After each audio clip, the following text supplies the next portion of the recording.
नमस्कार friends, I am तन्मय और आप लोग को स्वागत है मेरा यूट्यूब चैनल में जिसका नाम है कृष्णा ज्योतिष, जहाँ पे हम लोग डिस्कस करते हैं we discuss about different important topics of astrology जो कि हम लोग का जीवन को प्रभावित करते हैं।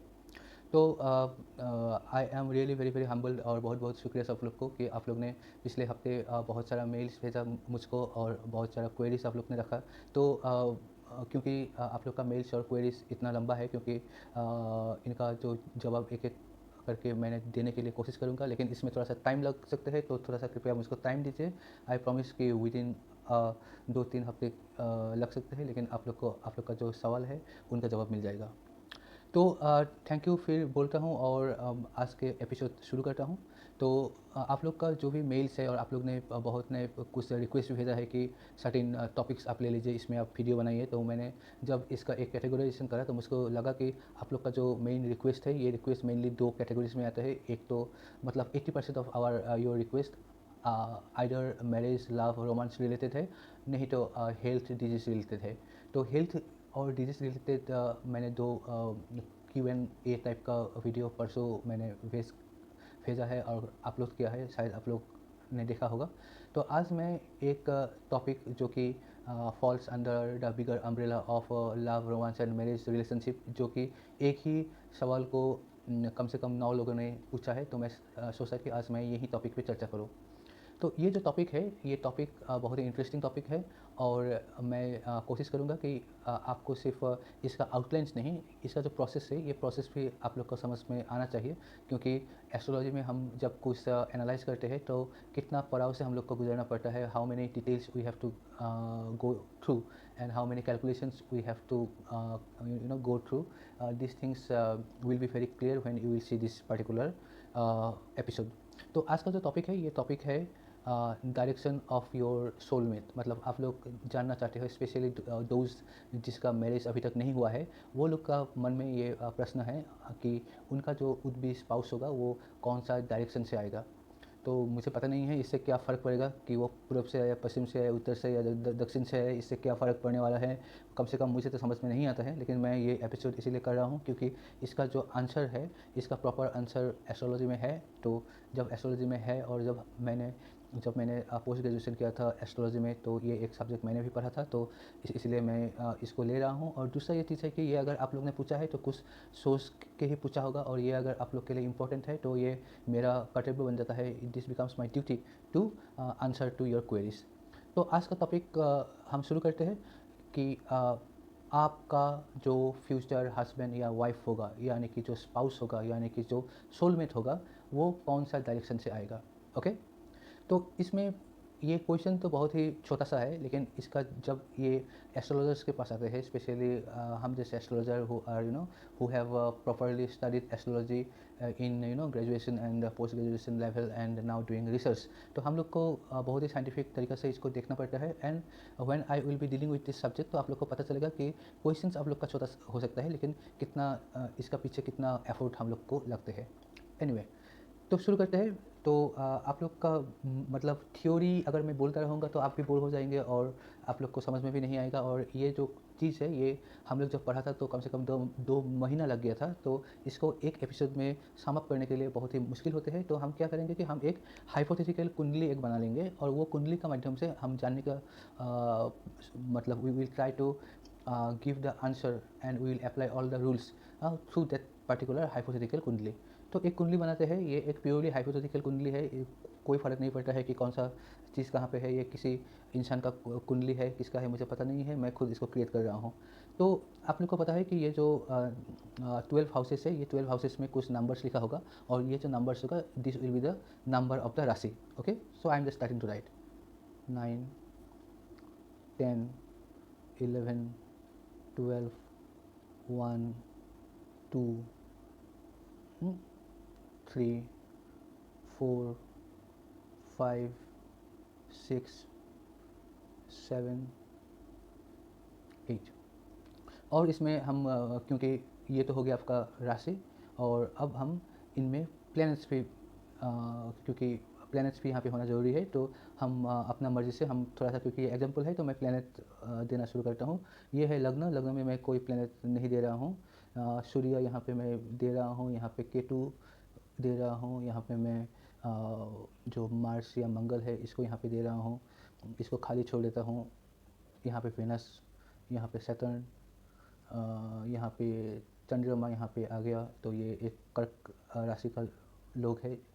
और यहाँ पे केतु है तो यहाँ पे डेफिनेटली राहु होगा। और हाँ, गुरु को यहीं पे दे देता हूँ। और कौन रह गया, बुध, तो बुध को यहाँ पे देता हूँ। ओके, तो ये हो गया आपका प्लैनेट्स का प्लेसमेंट। तो हर प्लैनेट का कुछ डिग्रियाँ भी होता है, तो हालांकि ये जो टॉपिक है इसके लिए हर प्लैनेट का डिग्री देना ज़रूरी नहीं है, फिर भी कुछ प्लैनेट्स का डिग्री हम देते हैं, कुछ अच्छा डिग्री देते हैं, कुछ वीक डिग्री देते हैं। मान लीजिए कि हम शुरू करते हैं, यहीं शुरू करते हैं। जो सूर्य है, मान लीजिए कि सूर्य यहाँ पे स्ट्रॉन्ग है, तो सूर्य को हम मान लीजिए कि 10 डिग्री दिया। केतु जो है उनको 26 दिया। ऐसे करके सब में देना जरूरी नहीं है। वेनस जो है तो मान लीजिए कि जो वेनस है वो वेनस को हमने इसको भी हमने 11 डिग्री दिया है। सैटर्न को हम 17 डिग्री देते हैं।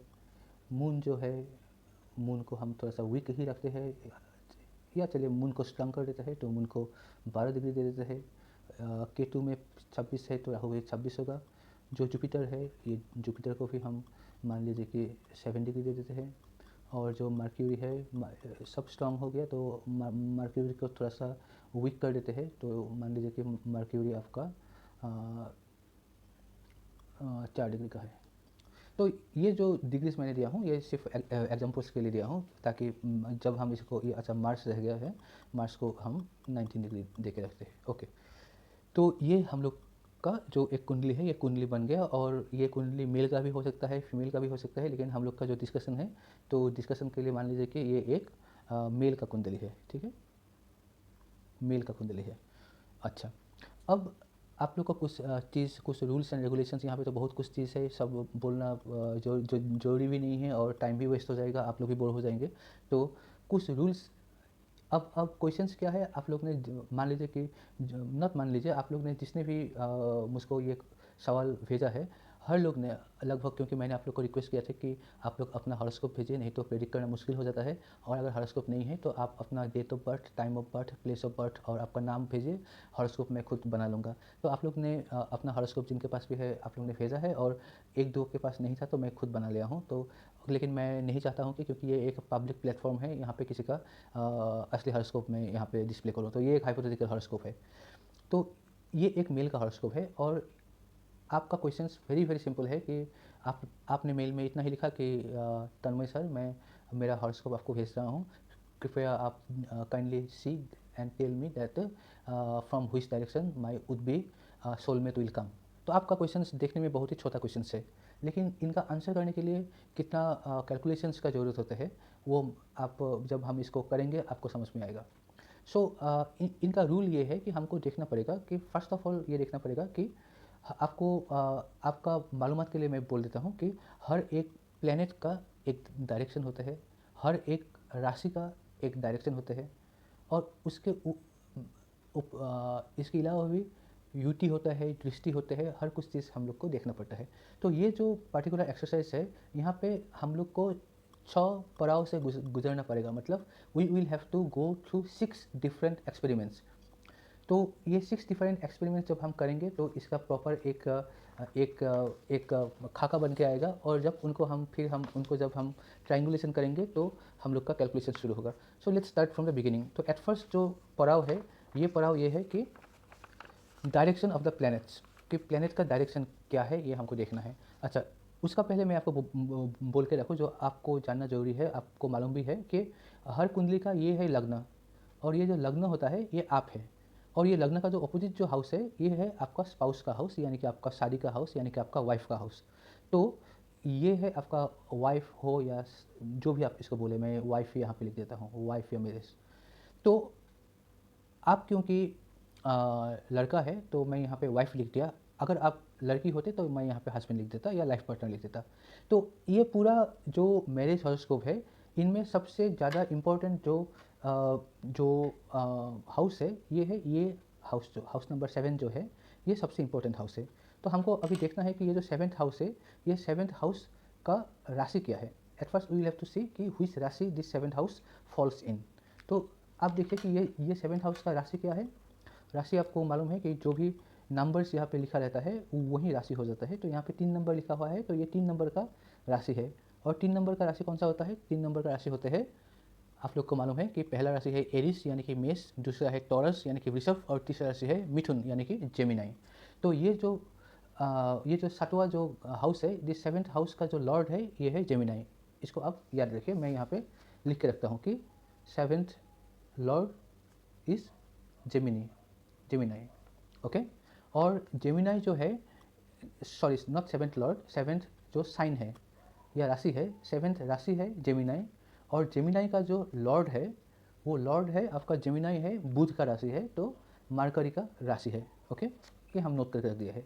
ओके, अभी आप देखिए कि हमको पहले क्या देखना है कि ये जो 7th हाउस का जो लॉर्ड है ये लॉर्ड कौन सा राशि को रिप्रेजेंट करते हैं। आपके इन्फॉर्मेशन के लिए मैं ये बोल देता हूँ, मैं पहले से ही लिख के रख दिया हूँ ताकि टाइम वेस्ट ना हो जाए, कि हर एक प्लेनेट का एक डायरेक्शन होता है। हर एक planet, every planet represent one particular direction. For example sun यानी कि सूर्य, sun represents east, Mars represents south, Saturn represent west, Mercury and Moon represent north, Jupiter represents northeast, Ketu represents northwest, Venus represents southeast and Rahu represents southwest। अभी हमको क्या देखना है कि जो हम लोग का जो 7th हाउस है, 7th हाउस का जो लॉर्ड है उनका डायरेक्शन क्या है। तो 7th हाउस से आपका राशि है आपका जेमिनाई यानी कि मिथुन, और मिथुन राशि का जो लॉर्ड है वो लॉर्ड आपको पता है, लॉर्ड है बुध यानी कि मरकरी। तो हमको देखना है कि मरकरी कौन सा दिशा या डायरेक्शन शो करता है। तो मरकरी आप देखिए यहाँ पे मरकरी है, mercury shows the north direction. तो नंबर 1 कंडीशन जो हम लोग का है कि direction of planet. Okay, direction of planet, इनका अंदर में जो हम लोग को निष्कर्ष मिला, मरकरी, मरकरी मतलब नॉर्थ। ओके, तो ये हमने लिख दिया। सेकंड है कि डायरेक्शन ऑफ राशि, हर एक राशि का, जैसे हर एक प्लेनेट का एक डायरेक्शन होता है, हर एक ज़ोडिएक साइन का या हर एक राशि का भी अपना अपना एक डायरेक्शन होता है। तो राशि का जो डायरेक्शन होते हैं ये आपका, ये चार्ट अगर आप लोग देख पा रहे हो तो 1, 5 और 9 जो राशि है, 1 मतलब एरिस मतलब मेष, 5 मतलब लियो मतलब सिंह और 9 मतलब सेजिटेरियस मतलब धनु। ये 3 जो राशि है ये रिप्रेजेंट करते हैं ईस्ट यानी कि पूरब को। सिमिलरली टॉरस यानी कि आपका वृषभ, वार्गो यानी कि कन्या और कैप्रिकॉर्न यानी कि मकर, ये 3 जो राशि है ये 3 राशि साउथ डायरेक्शन को रिप्रेजेंट करते हैं। सिमिलरली 3, 7, 11, 3 मतलब मिथुन यानी कि जेमिनाई, 7 मतलब तुला यानी कि लिब्रा और 11 मतलब एक्वेरियस मतलब कुंभ। ये 3 जो राशि है ये वेस्ट डायरेक्शन को रिप्रेजेंट करते हैं। सिमिलरली राशि नंबर 4 मतलब कैंसर कर्कट, 8 मतलब स्कॉर्पियन मतलब वृश्चिक और 12 मतलब मीन, ये 3 जो राशि है ये नॉर्थ डायरेक्शन को रिप्रेजेंट करते हैं। तो हम लोग का केस में हम राशि नंबर 3 को देख रहे हैं, मतलब जेमिनाई मिथुन को देख रहे हैं, और यहाँ से हम लोग को पता चलता है कि मिथुन जो है ये वेस्ट को सिग्निफाई करते हैं। तो हम यहाँ पे लिख के रखते हैं कि डायरेक्शन ऑफ राशि आपका है जेमिनाई और ये आपको रिप्रेजेंट करता है वेस्ट डायरेक्शन को। ओके, तीसरा जो कंडीशन है ये हमको देखना पड़ता है कि जो ये क्योंकि मेल चार्ट है, मेल चार्ट में जो उनका वाइफ है, वाइफ का सिग्निफिकेटर होता है वेनस यानी कि शुक्र, और ये अगर फीमेल का चार्ट होता तो उनका हस्बैंड को हम देखते हैं जुपिटर यानी कि बृहस्पति से। तो क्योंकि ये एक मेल का चार्ट हमने पकड़ लिया है, हमने सोचा कि ये मेल का चार्ट है, तो हम यहाँ पे वेनस का पोजीशन देखेंगे। ओके, सो तो रूल 3 है, तो वो रूल 3 क्या है कि पोजीशन ऑफ वेनस और Jupiter in D1 and D9 chart. ये D1 चार्ट है, लग्न चार्ट है, तो लग्न चार्ट में आपका वेनस पोजीशन, क्योंकि हम लोग को देखना है मेल चार्ट में फीमेल यानी कि वेनस का वाइफ को देखना है। तो वेनस का जो पोजीशन है ये, यही चार्ट में वेनस कहाँ गया, हमको वेनस को ढूंढना है। तो वेनस हमको यहाँ पे मिला है, वेनस यहाँ पे है, ठीक है। तो वेनस का जो पोजीशन है, मतलब वेनस आपका राशि नंबर 2 में है। राशि नंबर 2 क्या है कि टोरस है। टोरस मतलब क्या है, वृषभ है, और वृषभ राशि का जो अधिपति है वो वेनस खुद है, शुक्र खुद है। तो शुक्र स्व राशि में बैठा हुआ है, तो इनका डिग्री भी 11 डिग्री है, जो कि ठीक ठाक है।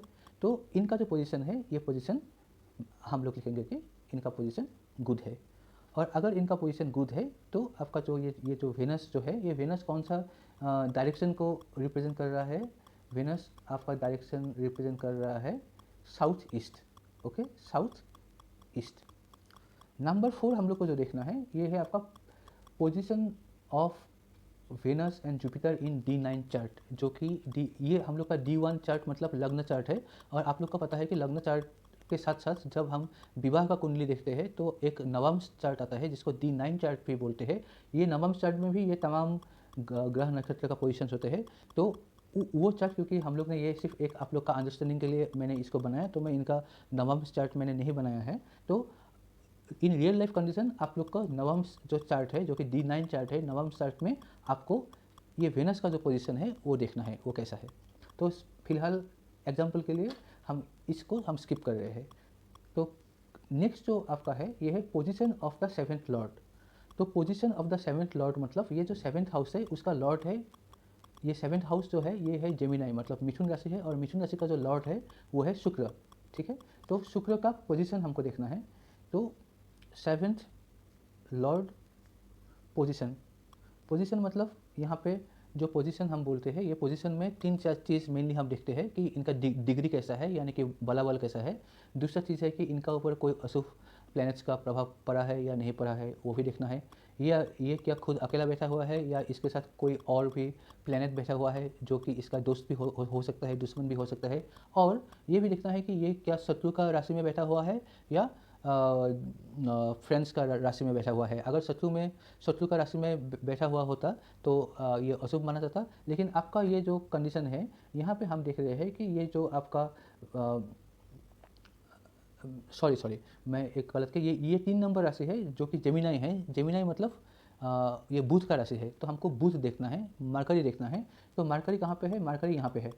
तो ये मरकरी हमको देखना है, 7th लॉर्ड यहाँ पे मरकरी है, और मरकरी का पोजीशन कैसा है। अब मरकरी का देखिए, मरकरी का डिग्री 4 है, जो कि बहुत ही कम है। मतलब ये आप बोल सकते हैं कि यहाँ पे जो मरकरी है ये बाल अवस्था में है, और जो बाल अवस्था में होते हैं तो ये बहुत ही वीक होते हैं। और ये तो हो गया आपका डिग्री के बाद। अब दूसरा चीज़ ये देखना है कि ये जो मरकरी है, जो कि 7th लॉर्ड है, ये मरकरी का ऊपर कोई अशुभ प्लैनेट का दृष्टि पड़ा है या नहीं पड़ा है, whether this Mercury is afflicted by some papi planet और नॉट। तो हम अगर ये चार्ट को देखते हैं तो मुझको लगता है कि केतु का हो सकता है, क्योंकि केतु का 5th 7th और 9th दृष्टि होते हैं। तो देखते हैं 1 2 3 4 5 6 7 8 9, बिल्कुल यहाँ पे केतु का दृष्टि होते हैं। तो केतु और मरकरी जो होते हैं वो आपस में उतना शुभ नहीं माना जाता है। तो ये केतु एक, वैसे भी केतु एक नैसर्गिक रूप में एक पापी प्लैनेट है। तो केतु किसी के साथ में जब बैठते हैं तो उसका जो नेचुरल जो तत्व होता है उसको खराब कर देता है। तो मरकरी यहाँ पे एक तो इनका बलाबल कम है, डिग्री कम है, ऊपर से केतु जैसा पापी ग्रह इसके साथ बैठा हुआ है। तो ये हम बोल सकता है कि जो मरकरी का जो पोजीशन है ये यहाँ पे बहुत ही वीक है। तो ये जो 7th लॉर्ड पोजीशन है, हम यहाँ पे लिखेंगे दिस इज वीक। अब ये जो 7th लॉर्ड जो है ये है आपका मरकरी, और मरकरी कौन सा आपका डायरेक्शन रिप्रेजेंट करते हैं, हम यहाँ से देखेंगे मरकरी को। मरकरी आपका नॉर्थ डायरेक्शन को रिप्रेजेंट करते हैं, ठीक है, नॉर्थ। लेकिन यहाँ पे ये निगेटिव है, ठीक है, मतलब ये मरकरी वीक है। जबकि जो वेनस था साउथ ईस्ट में, ये आपका पॉजिटिव था क्योंकि इनका पोजीशन ठीक था। तो हमने देख लिया कि 7th लॉर्ड का पोजीशन कैसा है।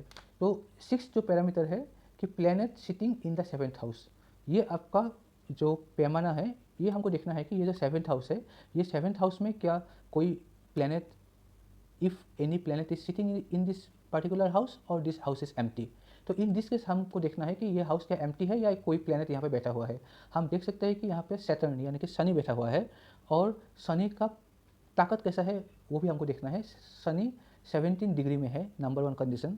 सेकंड, शनि कौन सा राशि में बैठा हुआ है, मिथुन राशि में बैठा हुआ है। मिथुन राशि का अधिपति कौन है, बुध है, और बुध और शनि जो है उनका बीच में मतलब सम रिलेशनशिप है, मतलब एनिमी नहीं है। तो सनी यहाँ पे डिग्री भी इनका ठीक ठाक है, मतलब नॉट ठीक ठाक, बहुत बढ़िया डिग्री है, ये यूथ में है, तो degree wise Sunny is very strong. और इनका जो रिलेशनशिप है सेवेंथ लॉर्ड के साथ वो भी, the Shani is not sitting with enemy, Shani कोई दुश्मन, यहाँ पे अगर सूर्य होता, यहाँ पे 3 के जगह पे अगर 5 होता, मतलब ये लियो होता, मतलब सिंह राशि होता, और सिंह राशि का अधिपति सूर्य होता, तो उन केस में सूर्य और सैटर्न एनिमी प्लेनेट है, तो वहाँ पे शनि बहुत ही अशुभ हो जाता। तो इसीलिए यहाँ पे लेकिन बुध का साथ है, तो शनि यहाँ पे अच्छा है। तो position of planet in 7th house, हाँ ये कौन सा है, सैटर्न, और इस ये क्या है, दिस इज स्ट्रॉन्ग। सो जो ये जो है इनका रिजल्ट भी पॉजिटिव आएगा। और सैटर्न का जो डायरेक्शन है, सैटर्न का डायरेक्शन है आपका वेस्ट। तो अभी आप देखिए हम लोग ने ये 6 टाइप का हम लोग ने यहाँ पे कैलकुलेशन किया। अब हमको देखना है कि हम लोग का यहाँ पे ये 6 जो हम लोग ने डिफरेंट पैरामीटर्स लगाए, तो कौन कौन सा राशि हम लोग का, मतलब कौन कौन सा डायरेक्शन हम लोग का यहाँ पे कुल मिला के आया। तो पहले हम नोट करते हैं कि यहाँ से नंबर 1 से आपका आया नॉर्थ, नंबर 2 से यहाँ पे आया वेस्ट, नंबर 3 से आया साउथ ईस्ट, नंबर 4 से आया नॉर्थ, लेकिन ये नॉर्थ जो है ये निगेटिव है, और नंबर 5 से जो आया ये है आपका वेस्ट, और ये आपका पॉजिटिव है, स्ट्रॉन्ग है। तो जो फर्स्ट राउंड ऑफ जो हम लोग ने ये है, ये था आपका जो हम लोग ने कैलकुलेशन किया। मैंने इसलिए आप लोग को दिखा दिया है कि जो एस्ट्रोलॉजिकल कैलकुलेशन है ये कितना गहराई से और कितना चीज़ को ध्यान में रखते हुए इनको करना पड़ता है। ये कोई ऐसा बात नहीं है कि आपका चेहरा देख के या आपका कुंडली देख के 1 मिनट में ये बोला जा सकता है, ये दिस इज़ प्योर मैथमेटिक्स। तो राउंड 1 में हम लोग ने जो फार्मूलाज है वो फार्मूलाज को अप्लाई करके जो भी अवेलेबल, जो भी एक विश लिस्ट है वहाँ पे जो भी डायरेक्शन है उनको हमने लिख लिया।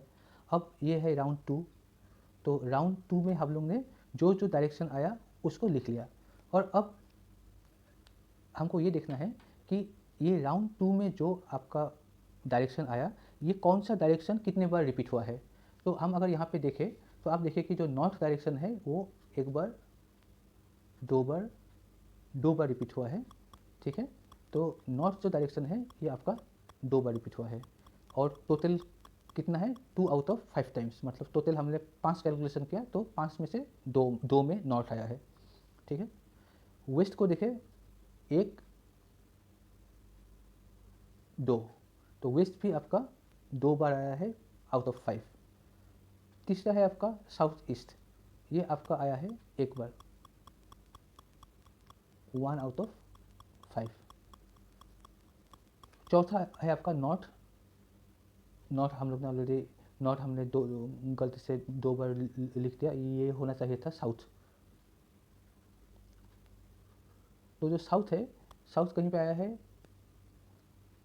साउथ ईस्ट आया है जो हमने अलग से लिखा, लेकिन साउथ 1 बार भी नहीं आया है, तो 0 आउट ऑफ 5। और ये आपका ये वेस्ट हमने पहले लिख लिया, तो ये होना चाहिए था ईस्ट, तो ईस्ट कहीं पे आया है, ईस्ट 1 बार भी नहीं आया, तो 0 आउट ऑफ 5। तो आप देखिए कि अब नॉर्थ 2 बार आया है, वेस्ट 2 बार आया है, साउथ ईस्ट 1 बार आया है, साउथ और ईस्ट इंडिविजुअली 1 बार भी नहीं आया। तो अभी हमको यहाँ से क्या लेना है कि जो राउंड, ये जो राउंड 3 में है, राउंड 3 में हमको जो टॉप 1 और 2 और 3 डिपेंडिंग अपॉन द सर्कमस्टेंसेस हमको लेना है। तो यहाँ पे हम राउंड 3 में हम 3 को लेंगे जो यहाँ पे प्रॉमिजिंग है, और मुझको लगता है कि यहाँ पे नॉर्थ 2 बार आया है और वेस्ट 2 बार आया है, ये दोनों ही मैक्सिमम है। बाकी साउथ ईस्ट 1 बार आया है, और साउथ तो बिल्कुल भी नहीं आया, 1 बार भी नहीं आया, और ईस्ट 1 बार भी नहीं आया। तो हम साउथ ईस्ट, साउथ और ईस्ट ये 3 को हम इग्नोर कर सकते हैं। तो हम राउंड 2 से जब हम राउंड 3 का कैलकुलेशन करेंगे तो हम क्या करेंगे कि हम वही राशियाँ लेंगे जो रिपीटेशन हुआ है, जिनका पॉसिबिलिटी है। तो यहाँ पे 2 राशि आ रहा है नॉर्थ, जो कि 5 में से 2 बार आया है, और सेकंड आया है कि वेस्ट, ये भी 2 बार आया है आउट ऑफ 5। अब राउंड 4 में हमको ये देखना है, राउंड 4 में हमको ये देखना है कि ये जो नॉर्थ है, ये नॉर्थ का रिप्रेजेंट कौन करता है, कौन सा राशि, मतलब कौन सा प्लेनेट इसको, या कौन सा डायरेक्शन, ये जो नॉर्थ डायरेक्शन है, ये नॉर्थ डायरेक्शन कौन सा प्लेनेट रिप्रेजेंट करता है। तो आपको मालूम है कि नॉर्थ जो है ये आपका मरकरी यानी कि बुध रिप्रेजेंट करता है नॉर्थ को। आपका ये चार्ट में आप देख लीजिए, जो नॉर्थ है, नॉर्थ को बुध रिप्रेजेंट कर रहा है। मून भी है, लेकिन मून यहाँ पे कहीं पे नज़र नहीं आ रहा है, तो यहाँ पे मरकरी है मून।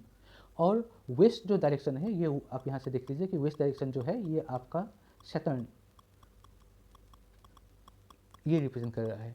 तो मेनली जो कंपटीशन है अभी राउंड 5 में, जो कंपटीशन होगा, जो कि आखिरी कंपटीशन है, ये कंपटीशन होगा कि मरकरी और सैटर्न, ये दोनों में से ये जो आपका कुंडली है, ये कुंडली में ज़्यादा स्ट्रांग कौन सा है।